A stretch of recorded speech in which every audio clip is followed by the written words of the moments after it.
Present perfect signal words, ya'ni signal so'zlarini davom ettirgan holda bugun sizlar bilan yet haqida gaplashamiz. Yet degani hali ham degani, ya'ni until now, ya'ni hozirgacha hali ham shu ishni qiladi yoki hali ham shunaqa bo'ldi, ya'ni hali ham degan ma'noni bildiradi. Endi yet so'zi ko'pincha gapni oxirida keladi, ya'ni gapni oxirida ishlatamiz. We use yet in negative sentence. Yetni biz inkor gaplarda va savol gaplarda ishlatamiz. Va yet aytganimdek at the end, oxirida ishlatiladi, gapni oxirida ishlatiladi yet. Xo'p, endi yetni ko'radigan bo'lsak, aytganimdek negativda ishlatiladi, pozitivda ishlata olmaymiz buni, faqat savolda yoki negativda ishlatishimiz mumkin. Endi misolda ko'ramiz. Are Laura and Paul here? Ya'ni Laura bilan Paul shu yerdami? No, yo'q. They haven't arrived yet. Ular hali ham kelishmadi, ya'ni hali kelishmadi ular. Endi hali kelishmadi deyamiz. Bu yoqda negativ bilan birga yet ishlatamiz pozitivda. No, they have arrived yet deya olmaymiz hech qachon. Yetni negativ bilan birga ishlatamiz. But B expects Laura and Paul to arrive soon. Ya'ni yaqinda kelishlari kerak edi, lekin hali kelishmadi ular. Ya'ni nimadir sabab kechikishyapti. Ya'ni hali, misol uchun, hali ham o'zbek tilida qachon ishlatamiz? Ya'ni biz kutgan vaqtda ham hali o'sha ish bo'lmagan bo'lsa, misol uchun. O'yin hali ham boshlanmadimi? Xuddi shunaqa. Yoki keyingi misol. Does James know that you are going away? Ya'ni James biladimi sen ketayotganingni? No, I haven't told him yet. Yo'q, unga hali ham aytmadim. Ya'ni hali aytmadim unga.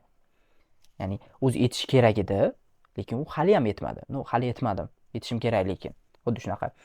Sylvia has bought a new dress. Sylvia yangi ko'ylak sotib oldi.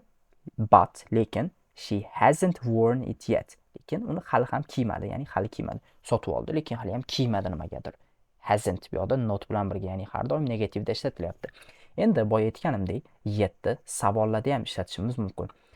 Xo'p, endi birinchi bu yoqda have, ya'ni struktura o'sha qoladi va yet boya aytib o'tganimdek gap oxirida ishlatiladi va bu yoqda tarjima qilayotganda chiroyliroq tarjima chiqishi uchun, ya'ni to'g'ri tarjima bo'lishi uchun yetda not bo'lmasa ham agar savolda ishlatilsa, bu ish harakat ya'ni emasga o'zgarib ketadi. Ya'ni xuddi not qo'shilgandek tarjima qilamiz. Misol uchun, have Laura and Paul arrived yet? Ya'ni Paul bilan Laura hali ham kelishmadimi? Ya'ni hali hammi kelishmadimi? O'zi kelishdimi bo'lish kerak. Ya'ni o'zi chiroyli tarjima qilish uchun hali ham kelishmadimiga o'zgartiramiz. No, not yet. Yo'q, hali emas. We are still waiting for them. Biz hali ham kutyapmiz ularni. Still hali ham, ya'ni bu so'z tarjima ma'nosida, ya'ni yet bilan farqi bor. Buni haqida ham gaplashamiz alohida. Has Nicola started her new job yet? Ya'ni has birinchi, keyin subject Nicola, start ed qo'shildi, started her new job yet. Ya'ni bu yoqda tarjima qilyapganda o'zi so'zma-so'z tarjima qilsak, Nicola ishini hali boshladimi bo'lish kerak edi, lekin bunda to'g'ri tarjima chiqmaydi. Shuning uchun ham hali ham boshlamadimi, ya'ni hali ham boshlamadimi deb tarjima qilamiz. Endi oxirgi misol. This is my new dress. Bu meni yangi ko'ylagim. Oh, it's nice. Oh, chiroyli ekan. Have you worn it yet? Hali ham kiymadingizmi?